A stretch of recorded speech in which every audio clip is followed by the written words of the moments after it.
அன்பான கிராம மக்களே, கர்த்தராகிய இயேசுவின் நாமத்தினாலே நாங்கள் உங்களை வாழ்த்துகிறோம். யோபுவின் சரித்திர புத்தகம் 17ஆம் அதிகாரம் 5ஆம் வசனத்தில் ஒரு வார்த்தை இருக்கிறது. எவன் தன் தோழனுக்கு துரோகம் பண்ணி துரோகம் பேசுகிறானோ அவன் பிள்ளைகளுடைய கண்கள் பூத்து போகும் என்று சொல்லப்படுகிறது. யார் தன் தோழனுக்கு துரோகம் பண்ணுகிறானோ அவருடைய பிள்ளைகளுடைய கண்கள் பூத்து போகும் என்று வசனம் இருக்கிறது. இதன் அடிப்படையில்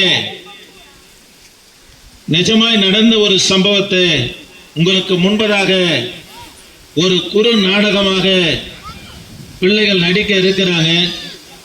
வந்து பாருங்க, கர்த்தர் உங்களை ஆசீர்வதிப்பார். ஒருவர் தன் தோழனுக்கு துரோகம் பண்ணினார், வஞ்சித்தார். அவருடைய பிள்ளையுடைய கண்கள் பூத்து போனது.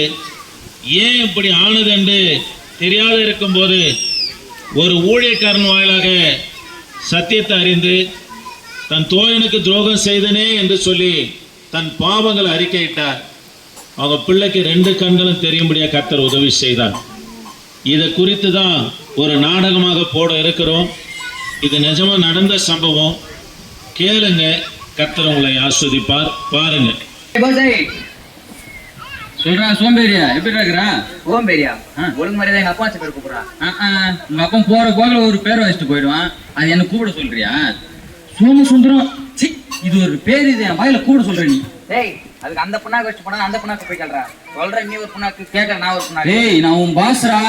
சரி சொல்லு பாஸ், என்ன விஷயம் வந்துருப்பா? அது ஒண்ணு இல்லடா, நம்ம ஒரு நல்ல மேட்ரு ஒண்ணு இருக்குது. நில மேட்ரா? உங்களுக்கு ஒரு ஊர்பாச்சிங்க இது. தொழிலுக்கு போய் எத்தனை நாள் ஆகுது? அடாப்பாடா, சரி தொழில் செய்யறது எக்ஸ்போர்ட் தொழில் மாதிரி பேசுறது, பண்றதே திட்டு தொழில். டேய், தொழில், அந்த தொழில் சேர்த்துக்கூட ஒரு திறமை வேணும்.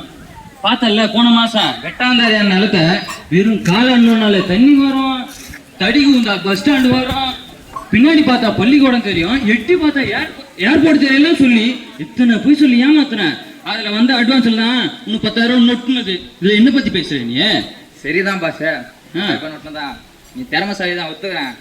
இப்ப என்ன விஷயமா என்ன பார்க்க வந்த? நீ காக்கா பிடிச்சி போதும். நம்ம ஊர்ல ஒரு அண்ணங்கிறாரா, அவருக்கு ஒரு ஆஃபர் வந்து நம்மளுக்கு நம்ம நிலத்தை முச்சு கொடுத்துட்டான். சும்தியான மூட்டு பண்ண நம்மளுக்கு. அடப்படா, ஏய் கருவாயா, போன வாட்டிக்கு தான் 10,000 ஓவாக்கு ஒரு மாசம் ஃபுல்லா போலீஸ் தலைமறைவா மாறி சுத்தி வந்தேன் நானு. மறுபடியும் எனக்கு என்ன போலீஸ் ரெடி பண்ணிருக்கீங்களா? அதுக்கு என்ன நான் மூட்டத்துக்கே சம்பாதிச்சுப்பேன்டா. போடா அப்படி ஏட்டா. ஏய் சோம்பேறியா, சோம்பேறியா, ஒழுங்கா ஏன் பேச சொல்லி கூப்பிடுறா? ஏய் சோம்பேறியா, ஆளுக்கு 10,000 ரூபாய் இல்ல பிள்ளை, ஒரு ஆளுக்கு 1 lakh தெரியுமா? 1 lakh எட்டு சேர்ந்தா செட்டில் ஆயிடலாம். வேணா போ. மாப்பிள்ள என்னடா மாப்பிள்ள இன்னும் இவ்வளவு டைம் பண்ணிக்கிறா தம்பி? இந்த மூட்டத்துக்கு போல நீ மூட்டை அப்புறமா தூக்கலாம், வா போய். டேய், 1 கிலோமீட்டர் வந்து போட்டாங்க. இந்த 1 கிலோமீட்டர் இருந்தாலும் 1 மைல் இருந்தாலும் ஒன்னா வேணாம் போலாம், வா அப்படின்ற. போலாம். சரி ஊர் வந்துச்சு. இதுதான் நினைக்கிறேன். ஏதோ ஒரு அண்ணன் போயிருவா. வாங்க வாங்க. நீங்க தான் நானா? அது நானே தான். நான் ரெடி ஆயிடுச்சு. ரெடியாச்சா? நீ எப்படி பண்றீங்களா? அதெல்லாம் நல்லா பண்றேனே. ஏய் சொல்றா, பாத்து என்ன டைப்பா? அவங்க நல்லவர் தான், பேசி உடனே முடிச்சிட மாட்டான். அண்ணா வந்துட்டார்ல, கையில பத்திரம் வந்துச்சுன்னு நினைச்சுக்கோ. அப்படியாப்பா, ரொம்ப நல்லா வார்த்தை சொன்னப்பா. சரியா?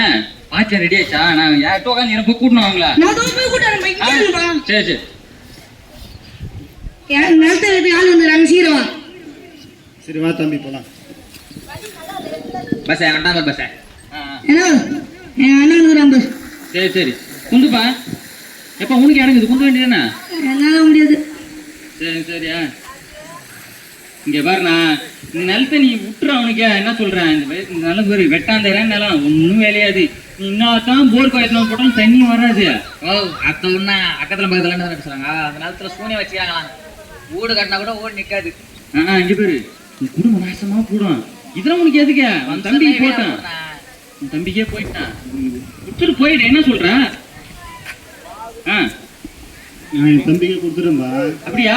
சரி நீங்க பட்டாவை கொடுங்க. இதுல சைன் போடுங்க. நல்ல மனுஷனாங்கிறான்பா. போட்டீங்களா? சரி. இதுக்கப்புறம் உங்களுக்கு எல்லாம் வந்து வேலை கிளம்புறான். நீங்க சொல்ற மாரி செய்வதே கிடையாது. அந்த அந்த நிலத்துல என்னென்ன விளையும்னு உங்களுக்கு தெரியும். இருந்தாலும் என் தம்பிக்காக கொடுத்துட்டு போகிறேன். கத்த உங்களை ஆசீர்வதிப்பேன். சரிண்ணே சரிண்ணே. ஏய் என்னடா இந்த ஆளு இவனை ஏமாத்தினவங்கள ஆசீர்வதிச்சுட்டு போகிறான். அது என்ன இந்தா பட்டா வந்துச்சுல அப்படி. ஏய் வாச கை பிடிச்சு கூட. அப்பா உங்களுக்கு கோடி புண்ணியம்ப்பா. எப்படியா வாங்கி தெரியும் காட்டு. அப்பா எப்படியாச்சும் என் பையன் பேர் எழுதி வச்சிடலாம். பத்திரம் வந்துச்சுல நம்மளுக்கு கவனி வேண்டியது கவனி. தம்பி என்னப்பா உங்களுக்கு பேசுனா மட்டும் கொடுப்பா. அதுக்கு மேலே போட்டு நம்ம இந்தாப்பா 3 லட்சம் ரூபாய். அப்படியே சொல்றீங்க. இந்த கிளிப்பச்ச சட்டையில சூப்பரா இருக்கிறீங்க. 3 லட்சம் 15 செய்து. செட்லாம் எல்லாம் மாப்ள. ஏய் நம்ம கொஞ்சம் நல்லா இருக்குது. பச்சை கலர் செட்ல நம்ம நல்லா இருக்கறேன்டா. ஏய் இன்னும் சூப்பரா இருக்கறடா பாரு. ரொம்ப நன்றிப்பா. சரி அண்ணா இப்படியே போங்க. இந்த அப்புறம் என்ன கொடுங்க முச்சி வந்துடுறேன். உன்னை தப்பா கூப்பிட வேண்டியது மேல. அறுப்பந்தா கலையாக்குறேன். சரி சரிப்பா காசு கொடுங்க. பாய் காசு வாங்காம போறேன் பாரு. பாக்கெட்லயே வச்சுக்கணும். சூப்பர்ப்பா. இந்த டேய் இல்ல எனக்கு என்னமோ நம்ம அந்த ஆளை ஏமாத்தாடா. அவனே எழுதி கொடுத்துட்டு போறான்டா. எனக்கு என்னமோ அந்த காசு குறுகுறுக்குதுடா. அப்படியே ஒண்ணே இது ஒழுக்கம் நல்லா பேசாத. உனக்கு மாடானா கூட நானே ஏய் ஆளு பேசுறதுமே பாதி உன் 1.5 லட்சம் என் 1.5 லட்சம். சரி கூட எந்தா எத்து போனவன் வச்சு வாழ போறேன். நான் ராஜா மாரி வாழ போறேன். சரி சரி. 1 வருடத்திற்கு பிற்பாடு பணம் எவ்வளவு தரும்பா? உனக்கு வந்துடுறாம ஹாஸ்பிட்டல் வாப்பா வாப்பா. ஆசை காலையில ஒரு வேளை சாப்பிட்டு காது இதெல்லாம் அச்சு போற மாதிரி இருக்குது. ஒரு வேளை சோறு தான் வாங்கி போடாயா. டேய் நானே காசு இல்லாம ஏமாத்தணும் வரவே மாட்டானே. எதுனா ஒரு ஏமாலியா பிசான குடி. தம்பி கழுத்து இல்லப்பா பாத்து வரேன் தானே. அண்ணன் மேல நீ வந்துச்சு. ஏய் இவர் யாரு இந்த நம்பாலடா இவரு. அண்ணா என்ன ஞாபகம் இல்லையா நிலத்தை மூச்சு குத்துன. தம்பி நீ தானப்பா அது? என்னண்ணா எப்படி அங்க போய்க்கிறீங்க? அது ஒண்ணு இல்லண்ணா. நீங்க போயிட்டு பிறகு 1 வருஷம் கட்டுது என் பையனுக்கு திடீர்னு கண்ணு தெரியாம போச்சுண்ணா. ஏறாத கோயில் போனா இல்ல போகாத ஹாஸ்பிட்டல்ல பணம் எல்லாம் செலவாச்சுண்ணா. இப்ப கூட ஹாஸ்பிட்டல் தானே தம்பி போயிருக்கிறேன். நீடிக்காது இது. அண்ணன் சொத்தை ஏமாத்தி வாங்கினா கண்ணு மட்டும் இல்ல காலை மட்டும் தான் போவான். ஏய் கும்பிடுறோ தம்பி அவர் சொல்றது கரெக்டுதான்ப்பா. என் அண்ணன் சொல்ற ஏமாத்துனால தான்ப்பா இப்படி ஆயிடுச்சு. இதுக்கு என்ன பண்றதுன்னே தெரியலப்பா. எனக்கும் தெரியலண்ணே. அப்படியே போங்க ஹாஸ்பிட்டலே போங்க. அதான் உங்க அண்ணன் சொன்னார்ல கத்துல வச்சு ஆசீர்வாதி பாருங்க. கத்துறாண்டே போங்க. அவரே சொல்ல மாட்டாரு. தம்பி சூப்பரா சொல்லுப்பா. நான் அங்கேயே போறேன்ப்பா. ஒரு பேச்சு சொன்னா போறேன் ஆக மாட்டேன். ஏய் அது விடுமா ஏமாத்த சொன்னவனுக்கே அந்த கதைனா ஏமாத்த நம்மளுக்கு என்ன கதை? மாப்பிள ஒரு கை இப்படி ஒரு கால் இப்படிலாம் நம்மளால இருக்க முடியாது. மாப்பிள போயிடலாம். பின்னாடியே போடுவோம்டா. ஐயா ஐயா என்னப்பா என்ன யாரு இது? தம்பி ஓ அந்த நிலத்து மேட்டரா? ஐயா அந்த நிலத்தை ஏமாத்தணும் நான் தான். ஐயா என்ன மன்னிச்சிருங்க ஐயா. அந்த நிலத்தை ஏமாத்தினால என் பிள்ளைக்கு கண்ணு தெரியாம போயிடுச்சு ஐயா. சரி சரி பரவாயில்ல. நீ அந்த பாவத்தை உணர்ந்துட்டல. ஆமாயா. பாவத்தை மறைக்கிறவன் அவன் வாழ்வடைய மாட்டான். அதை அறிக்கை செய்து விட்டுக்கிறவர்களும் தேவனிடத்துல இறக்க பெறுவான். நீங்க அதை உணர்ந்துட்டீங்களா? இனியும் அந்த பாவத்தை செய்யாதீங்க. கர்த்தர் உன் பிள்ளைக்கு பார்வை தருவாரு. நான் ஜெபம் பண்றேன். என்ன பண்ண சர்ச்சுக்கு போய் இனி அந்த பாவத்தை செய்யாத.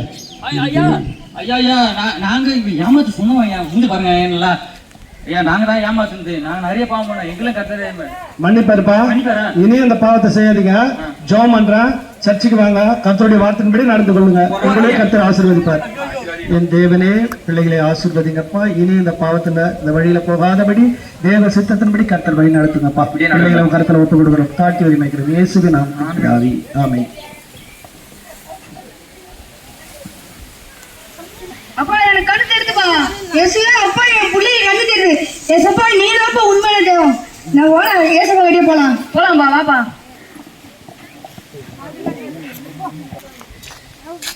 கர்த்தருக்கு ஸ்தோத்திரம். நான் எங்க அண்ணனோட நிலத்தை ஏமாத்தினேன். இவர் தான் எங்க அண்ணன். அந்த நிலத்தை ஏமாத்தினோடனே என் பையனுக்கு 1 வருஷத்துல கண்ணு தெரியாம போயிடுச்சு. ஏறாத கோயில் கோணம் இல்லை போகாத ஹாஸ்பிட்டல்ல இருக்கிற பணம் எல்லாம் செலவாயிடுச்சு. அதுக்கப்புறம் தான் என் கூட சேர்ந்து ஏமாத்துறதுன்னு சொன்னாங்க. நீ உங்க அண்ணனை ஏமாத்தினா கண்ணு மட்டுமா சரியில்லாம போவோம், கால் தான் சரியில்லாம போகும்னு சொன்னாரு. அதுவும் இன்னொன்று சொன்னாரு, நீ உங்க அண்ணன் கும்பிட்ற ஏசப்பா கட்டியே போடா உனக்கு சரியாதுன்னு சொன்னாரு. நானும் அண்ணன் கத்தரை எங்களுக்கு சுகம் கொடுத்தாரு. நீங்களும் கத்தரை கிட்ட சொல்லுவாங்க. கத்தரை உங்களுக்கு சுகம் தருவார். தேவனுடைய பிள்ளைகளே, இப்போது ஒரு குறு நாடகத்தை பார்த்தீங்க. ஏதோ விளம்பரத்துக்காகவோ கிறிஸ்துவ அறிவிக்க வேண்டும் என்ற நோக்கத்திற்காக இதை சொல்லல. நிஜமா நடந்த சம்பவம். தன் சொந்த சகோதரனுடைய நிலங்களை ஏமாற்றினார். வேதாகமத்தில் ஒரு வசனம் இருக்கிறது, எவன் தன் சிநேகிதனுக்கு கேடான துரோகம் பேசுகிறானோ அவன் பிள்ளைகளுடைய கண்கள் பூத்து போகும் என்று வேத வசனம் சொல்லுகிறது. துரோகம் செய்கிற கூட பிறந்தவர்களுக்காக இருக்கட்டும், சிநேகிதராக இருக்கட்டும், அவங்களுக்கு பணமோ வீடோ வாசலோ துரோகம் பண்ணி எடுத்துக்கொள்ளக்கூடிய பிள்ளைகளுடைய கண்கள் பூத்து போகும் என்று வசனம் இருக்கிறது. இது போலதான் தெற்கத்தி சைடில் ஒருத்தர் தன் சகோதர வஞ்சித்து சிநேகிதனை வஞ்சித்து அவருடைய நிலங்கள் எல்லாம் அபகரித்து கொண்டார். கொஞ்ச நாள்ல அவங்க பிள்ளைக்கு 2 கண்ணும் தெரியாம போனது. அவங்க போகாத கோயில் இல்லை, போகாத மருத்துவமனை இல்லை, எல்லா இடங்களிலும் போய் பார்த்தும் கூட பிள்ளைக்கு சுகமாகல. ஒரு ஊழியக்காரன் வாயிலாக அவர் சத்தியத்தை அறிந்து இருக்கிறது, கர்த்தர் என்ன மன்னிப்பாரா என்று கேட்டார். யோபுவின் புத்தகம் 17ஆம் அதிகாரம் 5ஆம் வசனத்தை தான் சொன்னார். எவன் தன் சிநேகிதனுக்கு சகோதரனுக்கு துரோகம் பண்ணுகிறானோ அவனுடைய பிள்ளைகளுடைய கண்கள் பூத்து போகும் என்று வசனம் இருக்குதுப்பா. நீ அறிக்கை செய், உன் பிள்ளைக்கு கண்ணை கட்ட திறப்பார் என்று சொன்னார். வேத வசனமும் இருக்கிறது, தன் பாவங்களை மறைக்கிறவன் வாழ்வடைய மாட்டான், அவைகளை அறிக்கை செய்து விட்டு விடுகிறவனுக்கு என் தேவனாகிய கர்த்தர் நித்திய ஜீவனை தருவார் என்று வசனம் இருக்கிறது. இந்த வசனத்தின் அடிப்படையில அந்த சகோதரி பேர்பட்ட நான் துரோகம் செய்தனே, என் பிள்ளையுடைய எதிர்காலமே சூன்யமாயிடுச்சே, கண்ணு தெரியாம போனதே என்று சொல்லி கலங்கி தன் பாவங்களை தேவனிடத்தில் அறிக்கை செய்தார். அந்த நிமிஷமே அவங்களுடைய பிள்ளையுடைய 2 கண்களும் கட்ட திறக்கும்படியா உதவி செய்தார். ஆக இந்த வார்த்தை கேட்கிற எனக்கு அன்பான தேவனுடைய பிள்ளைகளே, என் ஆண்டவராகிய இயேசு கிறிஸ்து சொல்லுகிறார், தன்னிடத்துல வருகிற ஒருவனையும் அவர் புறம்பே தள்ள மாட்டாராம். வியாதியா, பாவமா, பிரச்சனையா, போராட்டமா, சமாதானம் இல்லையா, சூன்யமா, விடுதலை வேணுமா, எப்பேற்பட்டவர்களாக இருந்தாலும் என் தேவனாகிய கர்த்தர் பாரபட்சம் பார்க்கிறவர் அல்ல. அவரை உன் இருதயத்தில் விசுவாசித்து தான் செய்த பாவங்களுக்காக மனம் வருந்தி எனக்காக மரித்த இந்த இயேசு கிறிஸ்து என் பாவங்கள் எல்லாம் மன்னிப்பார் என்று நீங்க அறிக்கை செய்வீர்களா, அந்த நொடி பொழுதே என் தேவனாகிய கர்த்தர் உங்கள் வாழ்க்கையில இறங்குவார். ஏனென்றால் வேதம் சொல்லுகிறது, உங்கள் பாவங்கள் ரத்தாம்பர சிவப்பாக இருந்தாலும் உறைந்த பனியை போல என் தேவனாகிய கர்த்தர் வெண்மையாக்குவார். ஆக தேவ பிள்ளைகளே, பாவம் நம்முடைய பிள்ளைகளுடைய எதிர்காலத்தை சூன்யமாக்கிடும். நீங்க கர்த்தரை தேடுவீர்களா, நீங்க எதிர்பார்க்கிற நன்மையும் நீங்க உங்க பிள்ளைகளுடைய வாழ்வை காண என் தேவனாகிய கர்த்தர் உதவி செய்வார். ஆக உங்களுக்காக நாங்கள் ஜெபிக்கிறோம். அதற்காகிலும் ஜெபம் வேணும்னா வாங்க, உங்களுக்கு நாங்கள் ஜெபிக்கிறோம். உங்கள் வாழ்க்கையில என் தேவனாகிய கர்த்தர் அற்புதம் செய்வார்.